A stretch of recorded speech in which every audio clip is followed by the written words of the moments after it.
Breathe in. Welcome to What the Fuchs with Jess Fuchs. Now breathe out. And scream. Because here's what's pissed Jess off this week. I bet you weren't expecting this. A bit of a jump scare. Me in full green big eyewear. If you're not watching it, I can't help you.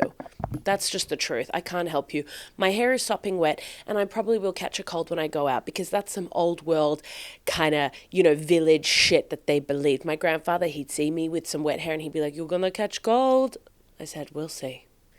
I said, "We'll see who dies first." And that's who gets the last laugh. Bit of a dark entrance. But I have to go to a show after this with the theme gala. And I said, "You ain't paying me enough to go full glam, honey." But anyway, I will wear these glasses and people will think it's a costume, even though it was just, readily available to me first hand in the drawer. I get these big green glasses, which also come from a place called Happy to Sit on Your Face. Love that. I love a little sexual innuendo with my purchases that are made at a beachside market. These pearls, big pearls, fake pearls, obviously, living with my parents. If I could afford pearls this size, wouldn't be living here. If I could afford pearls, period, wouldn't be living here. I actually don't even know if pearls are expensive. That's neither here nor there. We're not getting stuck today in that. But I do feel like Marge Simpson, even though I don't actually watch The Simpsons, I just know that that's like a thing. I don't watch The Simpsons for so many reasons. One, I don't believe in cartoons. I don't believe in them. I don't believe in animation. I don't know why. I'll watch Rugrats Hanukkah and that's about it. I'm about to go to this gig and along the way I also do have to stop to buy, I'm going to say upwards of $150 worth of just face creamed products, stuff like that. So I'm already feeling like a little bit jittery, a little bit like I have to spend some money. When you're about to spend money and your body just slowly starts, the cortisol levels just slowly start to rise. My hair's sopping wet. It will be dry maybe by the time this episode's finished. If you did a quick time lapse start to the end, maybe you'll see a bit of fluff appear. What's been going on? It feels like I haven't actually spoken to you guys in a while, which is weird because it was just Tuesday. But how has so much happened between Tuesday and Tuesday? It's not even Tuesday. That's what's fucking crazy. For me, it's Monday. No, that's a lie. I just lied to you. I don't know why I lied to you. I just felt weird saying it was a Sunday. Sorry about that. I don't know what that was. I'll have to unpack that at some point, but not today, no time. But the main things I do want to bring to you is, I don't know if this is everyone or just me, but I went to the dentist this week. Perfect chompers, obviously. One, I don't drink soda. I don't drink any fizzy drinks. Whatever, soda, pop, whatever you guys call it, wherever you're listening from. In my family, we call it fizzy water, fizzy drink. I think that's Australian. Anyway, I don't drink any of that shit. So it's a mixture of not drinking that, and also just perfect genetics, because I don't think my mum's ever had a filling. But then my brother and sister, those bitches have holes in their teeth like it is literally, they're stringing it through a necklace string. It's embarrassing. You could literally turn their teeth into my pearl necklace. That's how thick and dense those holes are that rot their teeth. I wish there was a way to know if you got more genetics from one side or the other. Like, I'm sure someone can confirm to me that it is 50-50, like it's a split, like you get part of, the sperm and the egg or whatever that shit is that makes you. But it is crazy to me because my sister is like a bit more my dad, like straight hair and stuff. I mean, not that that means anything, but like I've got curly hair, so does my mom. I've got her good teeth, so does my mom. So it's so weird. Surely, like, there is just a tip over and, like, you get a little bit more from one side to the other. I don't mind going to the dentist because it's never actually quite painful, but I don't know if the dentist I go to, who is amazing and lovely, great guy, Henry, if he spends more time talking to me up top because he knows that the session will actually be short because my teeth are perfect. But in order to bill a certain amount of money, you have to spend a certain amount of time with people. Call me fucking crazy, but every single time I see this man, we get into deep personal/political conversations, deeper than most people in my day-to-day life. Like, I'm talking to Henry about Trump and just all this, and I wonder if he's having the same conversations, rinse, repeat with everyone. Like, are there certain professions where, like hairdressers and stuff, where you are just having the same conversations that are so utterly dull by the time you get to, like, the third patient or person of the day? Because every single time I go there, it inevitably ends up us having some like hectic conversation, which then stops, and then he has to at some point shove his hands deep in my mouth. Speaking to a dentist at the start of the appointment about anything and then transitioning to him with his hands in your mouth is uncomfortable. It's the same as like a one-night stand or a hookup off an app.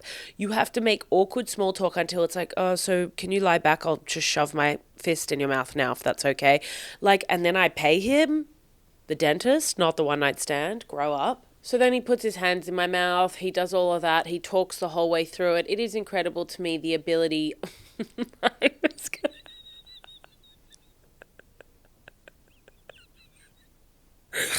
I just realized I was about to say it's incredible to me, the ability for this man to have a one-way conversation with me. But that's what I do with you guys. Oh, I didn't think about that. That's really funny. I was literally just about to rinse this guy because I'm like, his hands are in my mouth, yet he is still having a full conversation with me, and I'm just going, like, but then the reality is that's what this is. I'm just talking at you guys as if I am anticipating what you have to say to me, and the conversation just goes and it flows, and I jump and I give you space to breathe, and I give you space to talk if you've got something to say. That's so funny. I guess I'm just a dentist. That's not true, but I was close to being a pilot. That's not true either. I don't know why I'm lying through my teeth today. Maybe because they were recently cleaned and they look perfect. But I did study psychology, as you guys know, for a couple years. Now, in the first year, you do all of your like 101s, whatever. And then in the second year, you have to do a non-psychology-based science. Now, you bet your fucking sweet ass, I didn't even know science in school. I didn't do science in high school. So then when university comes knocking and they go, hey, in order to graduate, you need to do some non-psychology based science. First of all, psychology is not science. Psychology is I'm judging you with my gut instinct. I know that that's not technically true, but that's what I was there for. So when this bitch is like, you need to do a non-psychology based science, I said, what the hell?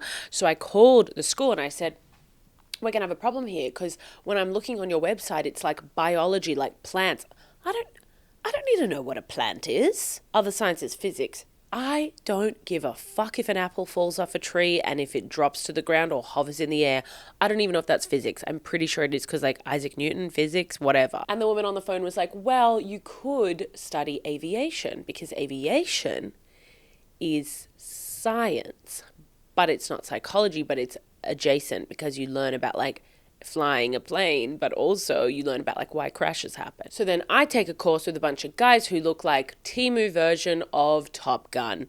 And I, for a semester, sit through and learn about why all the crashes that happen are, drum roll please, human error. That's right. Every time you're in a plane, the plane is fine. The plane, unless a wing drops off, or which like that can happen because the cunt on the ground didn't do the checklist properly because they were tired, hungover, or had a fight with their girlfriend, and so they decide to like miss something due to human error, or a bird flies into the propeller, but they have backups, right?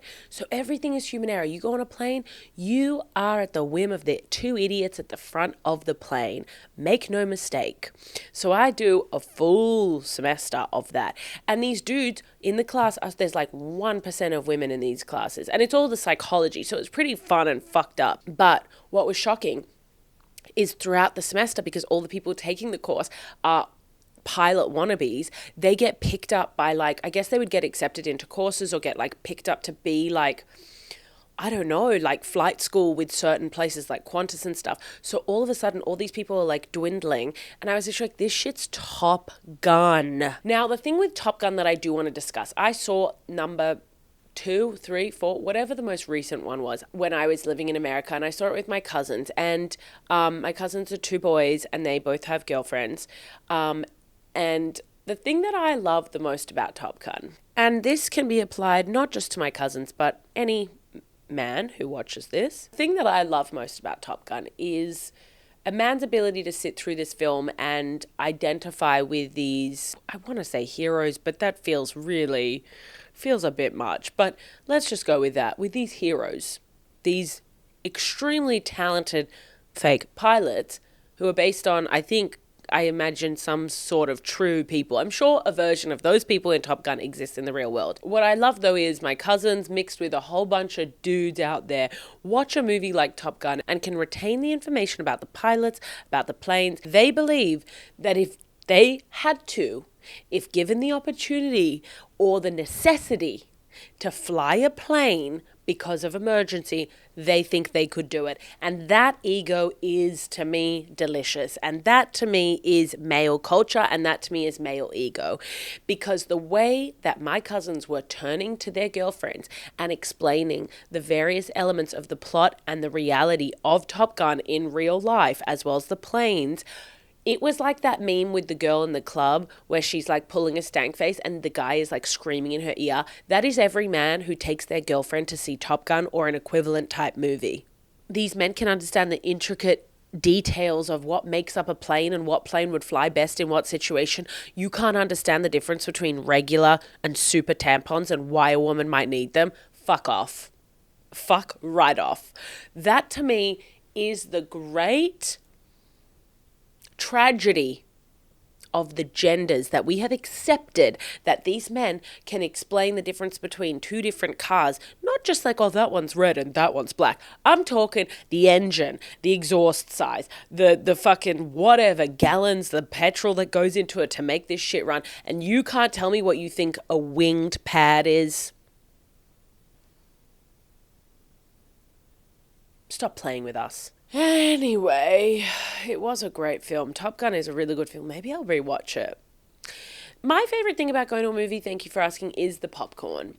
And I think that my favorite food is popcorn. I think ever since potato chips are no longer on the table because of my allergy, popcorn has taken its place easily. I think if I was like, I was going to say Michael Jackson rich, but there's so many other people who are equally rich. I don't know what's wrong with my brain today. But if I think I was just thinking about the fact that he has like that Wonderland or whatever his weird house is called. If I had my own beautiful palace, I would have, one, a theater room, obviously, and two, I would have a popcorn machine, but like a really good one. Like that to me would be top tier living. That's when I know I have made it.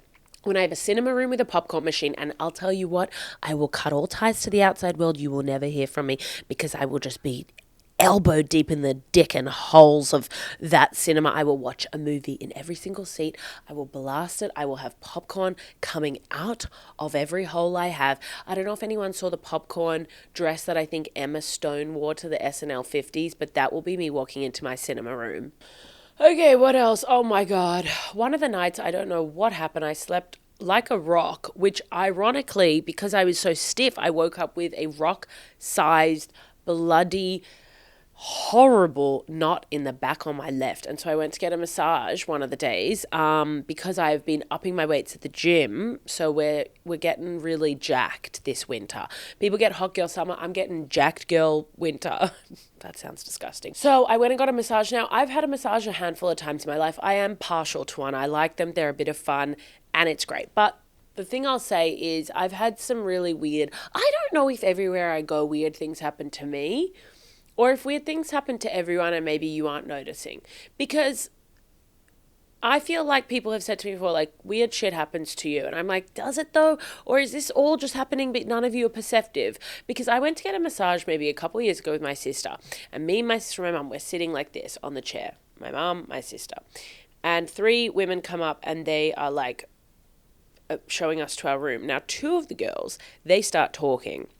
And then all of a sudden, they switch positions. But they were talking in a way and pointing to me where I was like, what's wrong? What's happening? What's going on between you two girls? I need you to focus up and include me. Because whatever you're saying, I'm not bothered. I'm happy. If you're talking about who's going to need what and who's going to need more of this and that, just say, we think you need the bigger girl. And then I'll say, no worries, just switch it up. So they switch and then they take me to a separate room.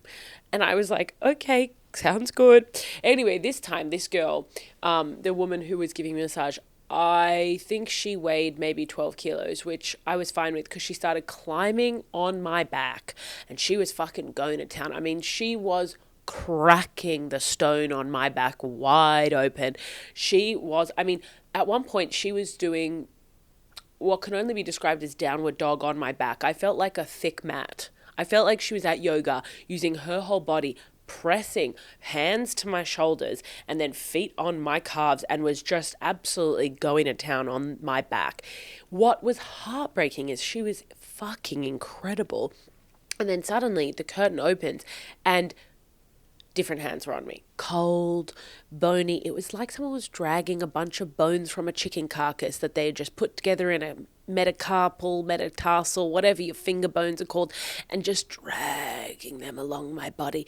I went from being euphoric, feeling the breakdown of the rubble in my back, to just someone kind of being like, just touching with their bony, long fingers across my back. And then I'm almost sure there was a third changeover at some point. A hot towel was placed on my back after a lot of silence. And then these different hands were taking over that were thicker. And then when the woman was like, "Thank you, do you want any water?" at the end, I looked at her and I thought, you got too high a BMI to have fingers that were that thin. I think 3 different women tried to tackle my body, the shape of my body, the density of my body over 60 minutes. And the first one had the most success. I felt like Goldilocks to these women, like the 3 bears. And my God, even last night, my friend Ramesh, he went to massage my shoulders and he felt the knot in my back and he was like, "What the fuck is that?" My plan with my back filled with rocks, my rock back, is just to leave it. And I'm hoping that if you ignore it, then your body relaxes. Is that anything? I did take, I'm not big on drugs. Well, recreationally, that's different to prescription. But I have taken some prescription drugs in my day. And I took muscle relaxers once. And god damn, that shit's crazy. I felt like a zombie. And I was walking around, I had to stop taking them. I was like, I actually can't even focus. I can't wake up.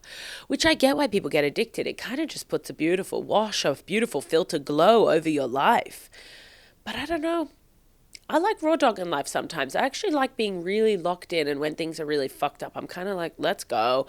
Because I know it'll all be over. I'm not trying to prolong anything. I mean, I think, oh my God, I listened to this podcast the other day and someone was, what were they saying? I'm going to butcher this, but they were essentially talking about like, the person was like, "I don't believe that anyone's afraid of death. I think that people are actually just afraid of not living," which is so different. And they were talking about how people who enjoy life, it's like the sadness is stopping the fun of life, which is fucked up and crazy. And I don't know that many of you will agree with me. I don't know. You can feel free to let me know. But that was a nice little existential moment on a podcast that I kind of was like, whoa. I'm going to be honest with you. I am running late because of my time blindness. I did not plan any of this out. And I have to be in Newtown, which is about a 35-minute drive away, with this sort of traffic in about 12 minutes. So I am going to try to borrow as an ally from the queer community. I don't know if anyone's heard of the gay walk, but gay men will often be like, it's called the gay walk. So like, let's say you're like, oh, it's going to take me 20 minutes to walk somewhere. You'll be like, I'll do it in a gay 12. Now, I don't know if I've been gaslit into just knowing that my circle of gays have the gay walk. But I'm going to borrow from the gays as I am an ally and try to do a gay drive. So a 35-minute drive will end up being 15 and I will probably get multiple tickets.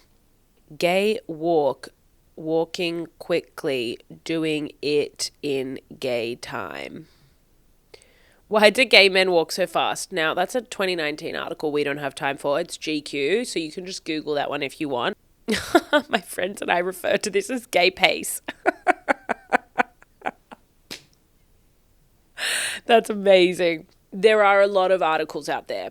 The gay art of walking fast. I will be looking into this on my own time. I don't have the capacity right now, but I feel good to know that the stereotype I just perpetuated is actually quite well liked and widely discussed online. I will look into this deep dive and maybe I will get back to you next week about what are the signs or body language for gay cruising. Oh, well, that's not it. Sorry, that I scrolled too far down. I will do a bit of research. I might read some of these articles and get back to you as to the science behind the gay walk. But I am going to gay drive. So I'm going to ally drive, which is maybe the pace is not double because gays walk at double. Maybe I'm going 1.5 speed. Beautiful. I listen to everything at 1.5 speed now because I was told that apparently your brain can actually absorb everything at 1.5 speed. So if you're listening to a podcast, listen to 1.5. You'll learn, you get through it fast and your brain can absorb it. I have dropped both absolutely no knowledge and so much knowledge on you today, and I want to thank you for that. So, also, this was episode 21. How fucking crazy. I will also be starting some segments, some more official segments. We are getting a bit of structure in our lives because it will make us feel more accomplished and like better people. So, I want you to write in to me. Tell me about what's pissing you off, and I'm going to decide if that's fair or that's not fair. I'm going to be quite cruel and quite crude in my judgments. Thanks for listening. If you've listened to all of the episodes to date, thanks. If you haven't, go back, listen to more. That's about it. I'm going to go be a diva at a show now. Over and out. Mwah. Bye.